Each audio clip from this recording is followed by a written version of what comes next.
Hey, what's up? It's your girl TC back again with another video according to a black girl. And guess what?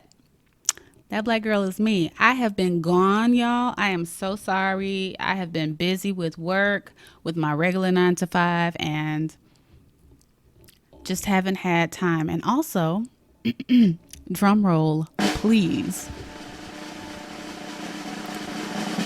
I'm dating. I'm dating. Can y'all believe that? Me either. I can't believe it. It's been an experience. And that's what we're here to talk about today. So, yes, I am back according to a black girl. And remember, I talk about anything regarding corporate travel and just my day-to-day experience as a black girl.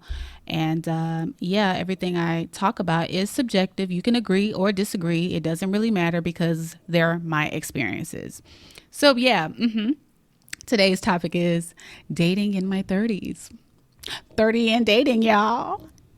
I can't believe it. Never thought it would happen. It happened because I wasn't looking for it.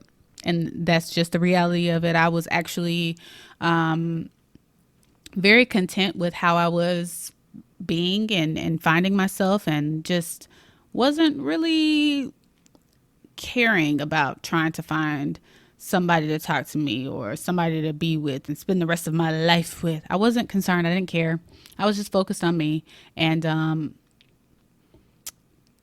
boom, now I'm dating. So I wanted to kind of talk through my experience with dating currently in my 30s. It's hard. It is very hard. It's so difficult. But what I can say is the experience isn't horrible. Dating sites are horrible, but this experience hasn't been horrible. And I'm very grateful that I can be as open and honest as I possibly can. And I feel like it's the same from his end. We're very transparent with each other. And I love that.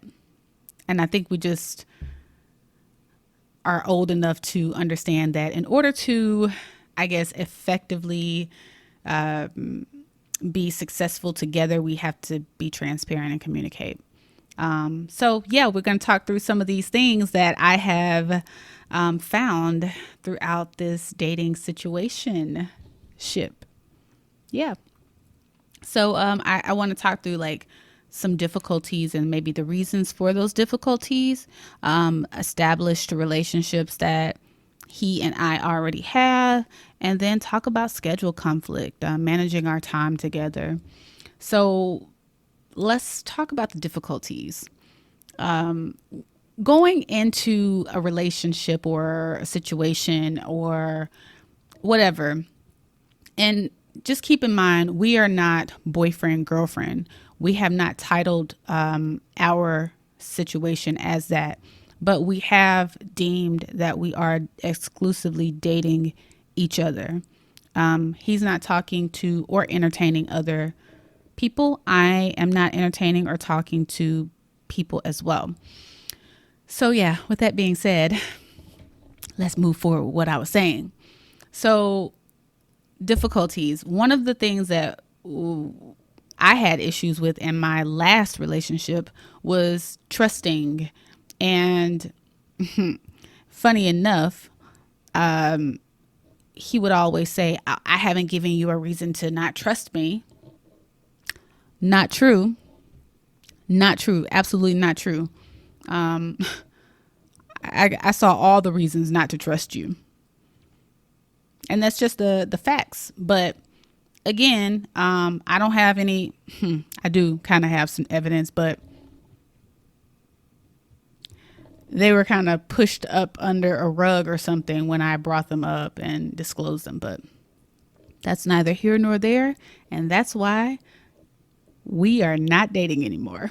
But trust issues from the past always linger in my mind. Although what I will say is the current person that I'm dating has not given me a reason to not trust them. So sometimes I feel that urge from the past creeping up, and I don't want to project those past issues onto him because he did nothing to convey that I can't trust him. When his ex calls, he picks up the phone in front of me so I can hear that they have no interest in each other.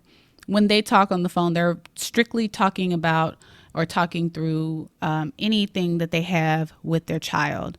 There is no type of conversations revolving around anything but their kid. And I love that about their relationship. We'll talk about that later on, but I just think that's a great thing, and I respect that.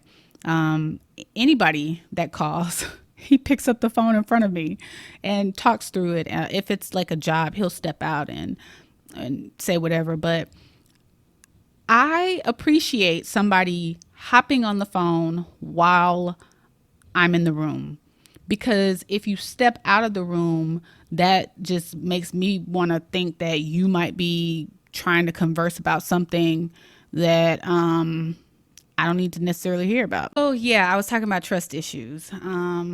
Yeah, my issue is trust issues, and I try not to have them. But my last relationship and the one previously, yeah, they gave me issues with trusting people because they used to do some shady stuff. And your actions always speak louder than what you're talking about. You can tell me all day I can trust you, and you're not doing anything, but when you go outside of the room, when you leave, and when you don't answer the phone, or you feel like you got something to hide, you're not even answering the phone for other people in front of me. So that just lets me further know. And then you telling me you don't talk to people, but you really do talk to people about your situation. So that just lets me know that I can't trust you. Anyway, all that to say, we shouldn't be projecting that onto a new situation, a new relationship. I try not to do that with the current person that I talk to, because like I said, he has not given me a reason to not trust him. Okay, so moving on. Comparison. I know that that is a human thing to do, to compare people and compare things, and it's just something that we do, right? I try not to, because people are different. I'm sorry, I got 5 things going on at the same time, but people are different. People are who they are.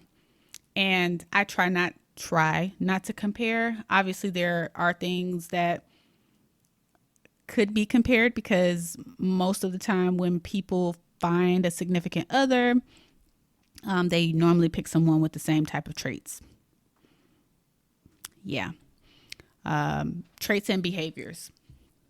So that's just what it is. But I try not to do it. I find myself doing it. I will say my friend guy does it. I've heard him. I mean, he hasn't done it like compare me. I think what he does is talks through his past situations and what the downfall of those situations were, and how he doesn't want to move into a new thing with those same issues that he had previously. So I can respect that, but I try not to compare.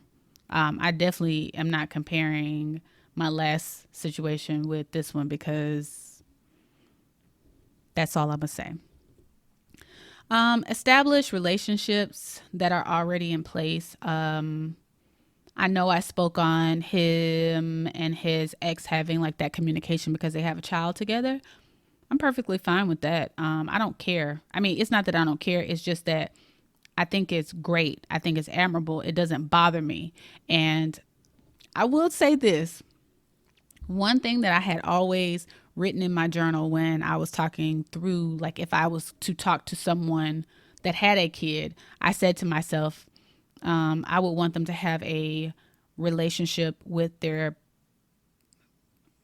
their child's other parent, because to me, if you can effectively communicate with your co-parenting partner, then you can effectively communicate with me too.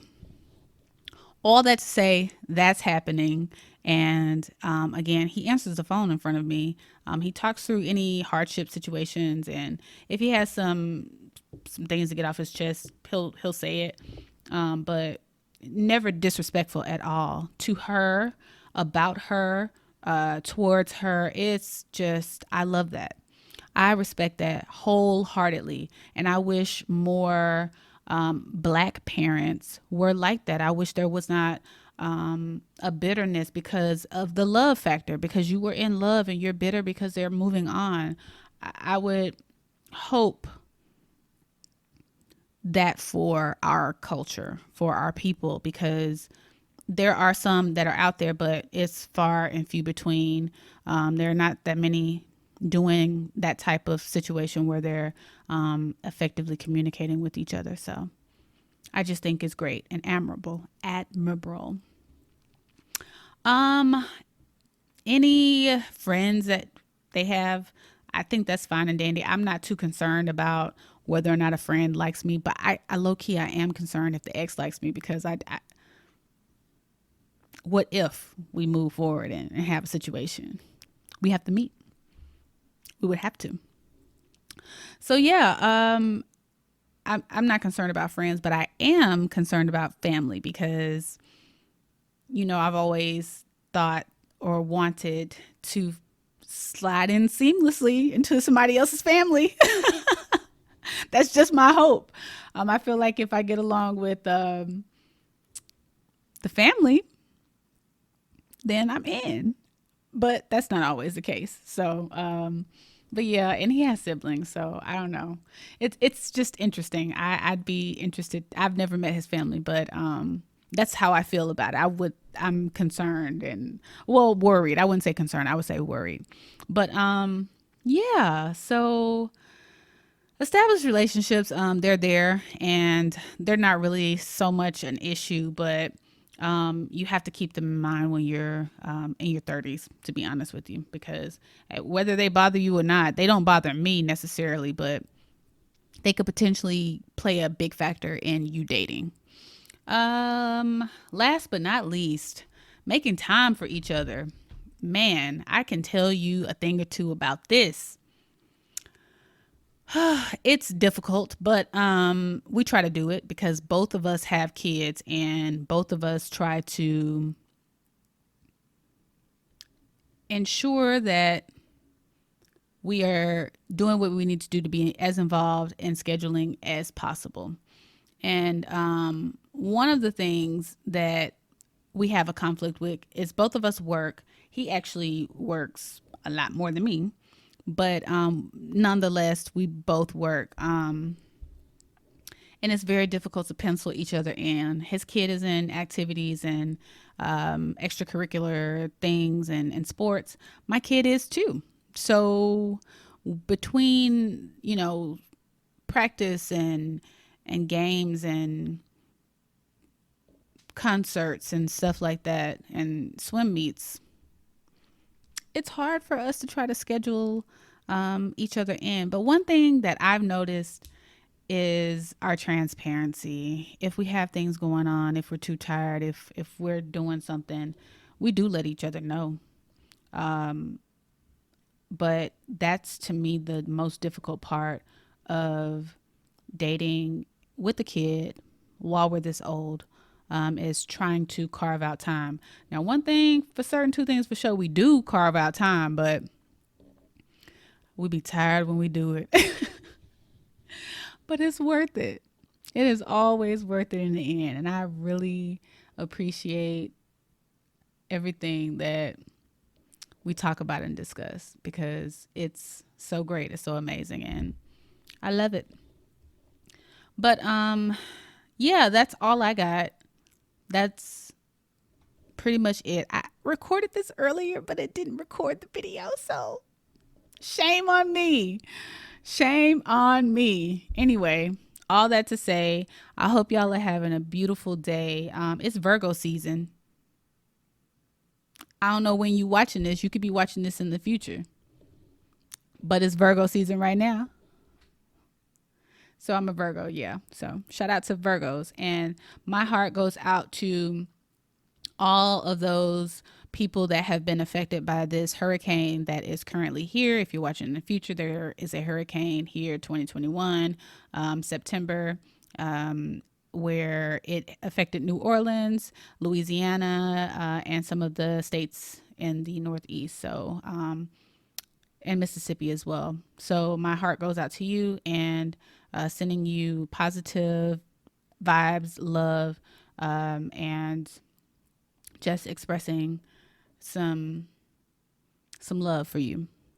But yeah, happy 2021, and thank y'all for watching, and let me know in the comments about dating. You don't have to be 30, but tell me your experience with dating and how you move and navigate through those difficulties that you could potentially have while dating. But thank y'all for watching, and have a beautiful day. Peace.